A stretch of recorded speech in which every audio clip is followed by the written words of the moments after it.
The sixth action that can be taken is that Muslims should take out a protest, a peaceful protest against the blasphemy or against the act that has been done.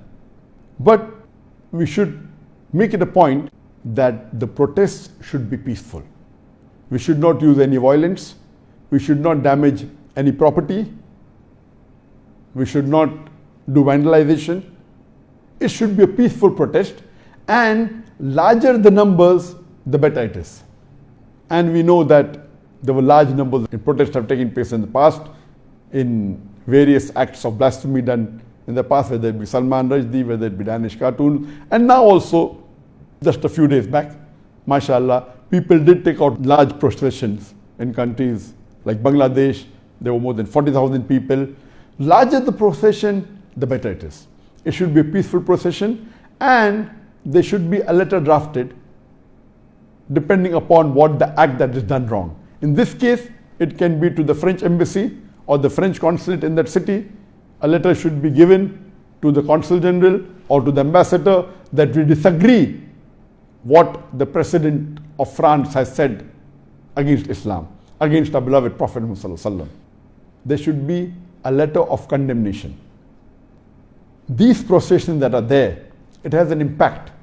The larger the procession, the better it is. And whenever such processions are called for, we Muslims should take part, but see to it that it is a peaceful protest. Because larger the audience that you have, the public that gathers, the larger will the media portray it. It will have a better impact on the people. The seventh action that a Muslim can take is that if that act is such that it is promoted by a particular country, like the act what happened in the beginning of this month was by France, by President Macron, then the Muslims can call for a boycott of the products of that country. And in this case, we could see, mashallah, that many Muslim countries, mashallah, they called for the boycott of the French products, of French goods and services. And alhamdulillah, inshallah, it will have a great impact on France.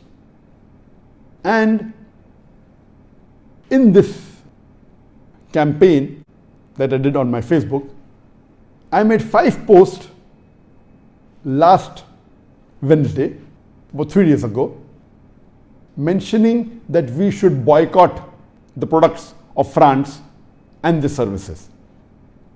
And since I could see that most of the posters that spoke about boycotting the goods, the products weren't mentioned in detail and the brands weren't seen clearly.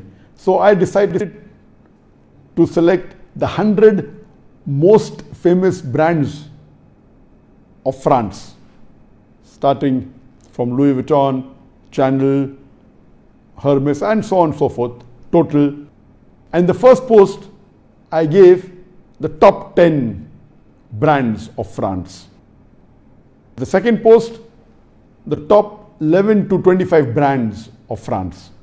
The third post, the top 26 to 50 brands from France. And the fourth post, the top 51 to 75 brands of France. And the fifth post, top 76 to 100. So I divided so that the brands could be seen clearly. And alhamdulillah, the response was phenomenal. In the first 4 posts that I gave on the same day, the least it reached in a span of 3 days was 4.5 million people, mashallah. And the highest post was, mashallah, more than 7 million. Normally, on my Facebook, as I told you, though there are 22.6 million followers, normally when I give a post, it reaches about 500,000 people, 800,000 people. If it's more popular, 1 million, sometimes 2 million. But mashallah, this time, though all the posts were similar, one post reached more than 7 million in a span of less than 3 days. I checked today, before it reached 3 days, mashallah, 7 million people read that message. And the lowest among the 4 posts was 4.5 million people. So all these 4 posts put together, 22 million people, mashallah, read these posts. Imagine 22 million people, that means average, each post was viewed by 5.5 million people.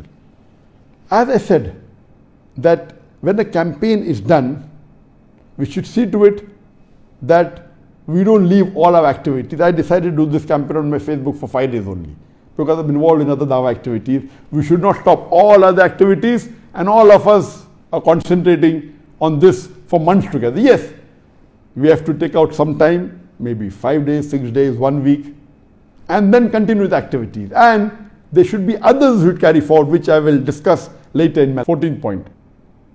So banning the products has a great impact. And when this was done in 2006, in relation to the Danish cartoons against the Prophet, when there were 12 cartoons that were printed in the Danish newspaper, alhamdulillah, according to estimate, they went in a loss of somewhere close to $2 billion. And it has a great impact. This is the 7th point. The 8th point is that every Muslim should contribute for this cause, whatever he can. If he is a rich man, he can give a big amount. Even if he is poor, he should not say that what will my few dollars do? Because if Allah has given someone a capacity to donate $10 million and he donates only $1 million, and Allah has given someone a capacity to donate $10 and he donates $20, this poor man who donates $20 will get multiple times more sawab than the rich man who has donated $1 million. So Allah will see on what capacity He has given you, based on that. So percentage is more important than the amount. If Allah has given you a capacity to spread the message to 1 million people, and you spread it only to 500,000 people, Allah has given you a capacity to spread to 100 people, and you spread to 200 people, your sawab will be much more than the other person. So whatever you can contribute for the full cause, whether to have protests, or whether to have programs, whether to put on the billboard, give it to organizations involved in this, or donate for the cause, whatever you can, at least there is a sense of belonging that you are giving your hard-earned money for this cause to the best of your ability. I am putting the points in the order that a common man can do, and then going to those points which is difficult for everyone to do. So as far as the first 8 points are concerned, almost all the Muslims can get involved. Number 1, condemning and agree the act is wrong. Number 2, using the social media to spread it as much as they can. Number 3, you can distribute booklets or pamphlets on the life of Prophet Muhammad. Number 4, pointing out this issue to the important people who they think are public opinion makers. Number 5, you can put billboards, hire big billboards in important cities and put statements of a beloved Prophet, the hadith of the Prophet, what non-Muslims said about the Prophet, statements of important non-Muslim personalities, how they praise the Prophet. Number 6 is taking out a peaceful protest procession. Number 7 is banning the product of that country if it involves. The 8th point is that every Muslim should contribute for this cause, whatever he can. Depending upon the blasphemy and who has done it, these 15 points will keep on differing.